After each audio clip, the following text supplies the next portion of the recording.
चलिए आज बनाते हैं बिहार की सबसे famous popular dish litti chokha. बिल्कुल ट्रेडिशनल वे में बनाएंगी, बहुत ही गजब का स्वाद आता है, खाते ही रह जाओगे।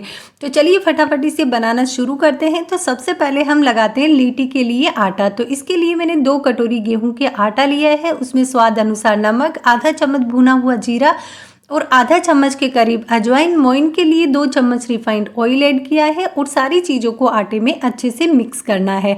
आटे में सारी चीज़ों को, मोइन को इस तरीके से हाथों से मसल के मिक्स करना है, ताकि जितना आप अच्छे से मिक्स करेंगे उतनी ही आपकी लिट्टी अच्छे से बनेगी। तो इस तरीके से दोनों हाथों से रब करते हुए आपको आटे में सारी चीज़ों को मिक्स करना है। और जब आटा मुट्ठी में इस तरीके से बनने लग जाए, इसका मतलब आटा बिल्कुल परफेक्ट है लिट्टी बनाने के लिए, इस तरीके से बनना चाहिए।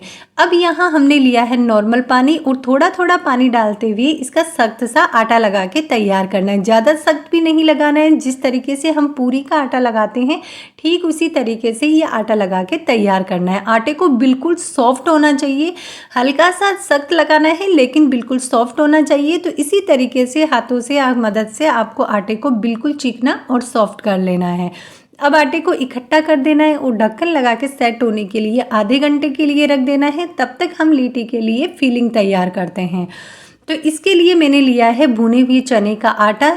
तो लिट्टी में हमेशा भुने हुए चने का ही आटा यूज़ किया जाता है। अगर आपके पास आटा नहीं है तो भुने हुए चने को छील के और आपको मिक्सी के जार में इस तरीके से पीस के और आटा तैयार कर सकते हैं। मैंने भी भुने हुए चने के छिलके हटा के और मिक्सी में पीस के आटा तैयार किया है। इसमें हल्दी, नमक, अजवाइन, भुना हुआ जीरा, कूटी हुई अदरक, हल्दी, नमक, मिर्च और ढेर सारा बारीक कटा हुआ हरा धनिया और 1 चम्मच के करीब कोई भी अचार का मसाला ऐड करना है। जहाँ तक हो, या आम का अचार या नींबू के अचार का मसाला ऐड करें, उसी से ये लिट्टी का मसाला बहुत ही गजब का बनता है। सारी चीज़ों को अच्छे से मिक्स कर देना है। साथ ही 1 चम्मच कच्चा सरसों का ऑयल ऐड करना है। ध्यान रहे सरसों के ऑयल से इसका टेस्ट बहुत ही बढ़िया आता है। तो सारी चीज़ों को इस तरीके से अच्छे से मिक्स कर देना है, तो ये स्टफिंग बन के लिट्टी के लिए तैयार हो जाती है। अगर आप किसी नींबू के अचार का मसाला ऐड करते हैं तो नींबू का रस ऐड ना करें, वरना आप इसमें आधा चम्मच के करीब नींबू का रस भी ऐड कर सकते हैं। इसे मसाले में टेस्ट बहुत बढ़िया आता है। अब इसको स्टफिंग को रख देते हैं साइड में और तब तक बनाते हैं चोखा। तो चोखा बनाने के लिए मैंने लिए हैं बड़े साइज के बैंगन। इसको अच्छे से धो के साफ करके और सरसों के ऑयल से इस तरीके से चिकने कर लेने हैं, ताकि जब हम बैंगन को भूनेंगे तो ये जले ना और अच्छे से भून जाए। बीच में इस तरीके से कट लगा लेना है, ताकि बैंगन का पता चल जाए अंदर से ख़राब तो नहीं है। पूरे बैंगन में कट नहीं लगाना है, इस तरीके से आधे आधे बैंगन में ही आपको कट लगाना है। ध्यान रहे चोखा बनाने के लिए हमेशा बड़े साइज के बैंगन का यूज करना है। अब जो बैंगन में हमने कट लगाए हैं उनमें आपको इस तरीके से हरी मिर्च को दबा देना है अंदर, क्योंकि हमें चोखा बनाने के लिए जो भी चीज़ें यूज़ करेंगे सबको भून के यूज़ करेंगे।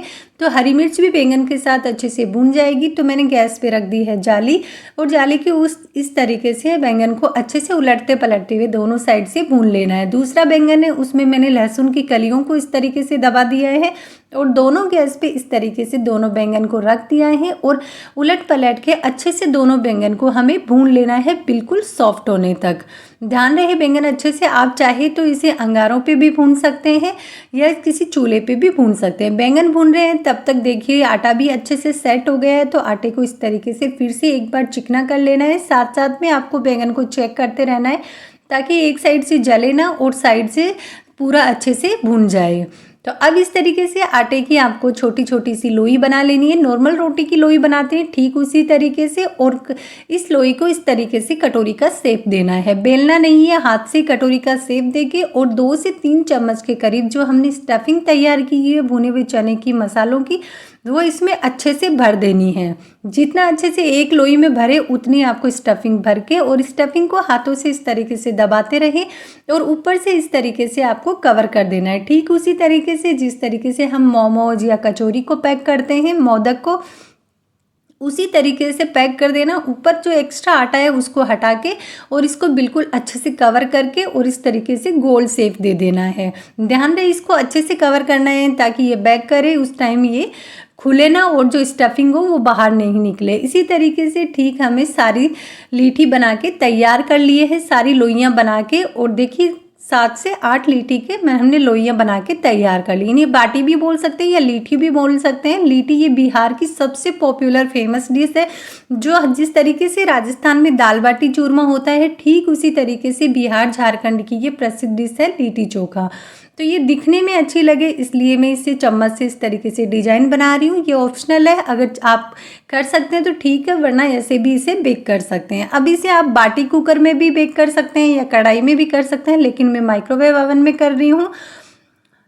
और इसे आप फ्राई भी कर सकते हैं, लेकिन बिना ऑयल के ये बेक की भी ज़्यादा अच्छी लगती है। तो मैंने रैक निकाली है, हाई रैक पे इस तरीके से थोड़ा थोड़ा गैप करके सारी लीठी को रख दिया है और माइक्रोवेव को मैंने पहले से प्रीहीट करके रखा है। अब प्रीहीट करने के बाद जो ये बाटी वाली रैक है, इसको इस तरीके से बीच में सेंटर में रख देना है और कन्वेक्शन मोड पे 190 डिग्री पे 30 मिनट्स के लिए मैं इसे बेक होने के लिए छोड़ देती हूँ। अब हमारी ये लीठी बेक हो रही है, तब तक हम बनाते हैं चोखा। तो चोखा बनाने के लिए देखिए बैंगन भी, टमाटर भी, हरी मिर्च भी, प्याज भी, सारी चीज़ें अच्छे से भुन गई है। तो बैंगन गरम भी है और इस तरीके से आपको ठंडे पानी में डाल के और इस तरीके से इन्हें छील लेना है। जो ऊपर का पार्ट है ब्लैक, वो सारा बैंगन को इस तरीके से हटा लेना है। पानी में बहुत ही ईजिली से ये छिल जाता है। तो इसी तरीके से दोनों बैंगन को आपको अच्छे से छील लेना है। और आप ये देख ही सकते हैं बैंगन कितना अच्छे से भुना है, बिल्कुल सॉफ्ट हो गया है। टमाटर के भी छिलके हटा लेने हैं। अब बैंगन को हमें इस तरीके से मैश करना है। आप चाहे तो हाथों से या मैशर से भी मैश कर सकते हैं। बस बैंगन को अच्छे से इस तरीके से मैश कर लेना है। और अब हमने गैस पे रख दिया है एक पैन में आधा चम्मच के करीब सरसों का ऑयल ऐड किया है। ध्यान रहे लिट्टी चोखा बनाते टाइम आपके सरसों का ऑयल का यूज़ करें, उससे टेस्ट बहुत ही बढ़िया आता है। ऑयल जब गर्म हो जाता है तो इसमें आधा चम्मच भुना हुआ जीरा, राई, बारीक कटा हुआ एक प्याज, भुनी हुई हरी मिर्च, भुने हुई टमाटर को इस तरीके से बारीक काट के और एक उबले हुए आलू को बारीक काट के ऐड कर दिया। अब सारी चीज़ों को हल्का सा भूनना है, ज़्यादा नहीं भूनना है, बस उतना सा भूनना है कि इनका सेंधापन कम हो जाए। बस पकाना नहीं है, ओवर कुक तो बिल्कुल भी नहीं करना है। हल्का सा 1 से 2 मिनट के लिए भूनने के बाद इसे मसाले को नीचे रख देते हैं। ठंडा होने के बाद मैशर से आपको इन सब चीज़ों को भी अच्छे से मैश कर लेना है। जिस तरीके से हमने बैंगन को मैश किया था, ठीक इसी तरीके से सारी चीज़ों को मैश कर लेते हैं। वैसे चोखा बनाने के लिए कच्चे प्याज टमाटर का भी यूज़ किया जाता है, तो आप डायरेक्ट कच्चे भी ऐड कर सकते हैं। लेकिन अगर किसी को कच्चे प्याज टमाटर पसंद ना हो तो आप हल्का सा इस तरीके से भून के और इसे मैश कर लीजिए। साथ ही इसमें ऐड कर देते हैं मैश किए हुए भुने हुए बैंगन और स्वाद अनुसार नमक, लाल मिर्च पाउडर, थोड़ा सा नींबू का रस ऐड किया है, बारीक कटा हुआ ढेर सारा हरा धनिया ऐड कर देना है और सारी चीज़ों को अच्छे से फिर से मैश कर देना है, ताकि कोई थोड़ा बहुत बैंगन या कोई चीज़ साबुत रह गई वो अच्छे से मैश हो जाए। बस सारी चीज़ों को अच्छे से मिक्स कर देना है और ये हमारा चोखा बनके तैयार है। खाने में बहुत ही लाजवाब लगता है। इसे साइड में रखते हैं और दूसरी तरफ देखिए हमारा लीठी भी अच्छे से बन चुकी है। टाइम पूरा हो गया है। अब इस तरीके से कपड़े की सहायता से आपको रैक को बाहर निकाल देना है और इस लीठी को ठंडा होने के लिए रख देना है। देखिए कितनी अच्छे से बैक हुई है दोनों साइड से। एक साइड से हमने डिजाइन बनाई थी, दूसरे साइड से ये अपने आप रैक पे रखने से डिजाइन बन गई है। दोनों साइड से अच्छे से पक जाती है। तो अब हमने लिया है एक बाउल में 1 कटोरी के करीब घी और सारे इन लीठी को यानी बाटी को घी में अच्छे से डीप करके और 10 से 15 मिनट के लिए छोड़ देना है, ताकि ये घी पी के बिल्कुल सॉफ्ट हो जाए और खाने में बहुत ही अच्छी लगती है। अगर आप बिना घी के पसंद करते हैं तो ऐसे भी खा सकते हैं, या घी के साथ करते हैं तो खाने में और भी बढ़िया लगती है। तो सारी लीठी को मैंने घी में डीप करके और इस तरीके से निकाल लिया है। तब तक फ्रेंड्स आप हमारे चैनल पे नए हैं तो चैनल को सब्सक्राइब जरूर करें, बेल आइकन को जरूर दबाएं, ताकि चैनल पे जब भी कोई नई रेसिपी का वीडियो अपलोड हो तो उसकी नोटिफिकेशन सबसे पहले आप तक पहुंचे। तो फाइनली हमारा आज लंच तैयार है। तो मैंने बनाया है बूंदी का रायता, बिहार झारखंड की सबसे प्रसिद्ध डिश लिट्टी चोखा, साथ में बनाई है पूरी। तो तैयार है ये बिहार झारखंड की सबसे famous popular dish litti chokha, जो खाने में बहुत ही और लाजवाब बनती है, लगती है। अब बिल्कुल ट्रेडिशनल तरीके से हमने बना के तैयार की है। तो आप ही ये लिट्टी चोखा की रेसिपी आपको कैसी लगी कमेंट करके ज़रूर बताना। रेसिपी वीडियो जरा सी भी अच्छी लगी हो तो वीडियो को लाइक और चैनल को सब्सक्राइब करना ना भूलें। बिल्कुल खाने में बहुत ही लाजवाब लगती है, खा के मज़ा आ जाता है, इतनी टेस्टी ये रेसिपी बनती है। तो मैं अपने चैनल पे हर स्टेट की या हर तरीके की रेसिपी अपलोड करती रहती हूँ। तो अगर आपको रेसिपीज़ वीडियो ज़रा सी भी पसंद आते हैं तो कमेंट करके ज़रूर बताना और आप ही ये लिट्टी चोखा की रेसिपी ज़रूर ट्राई करना। मिलते हैं नई रेसिपी के साथ, तब तक के लिए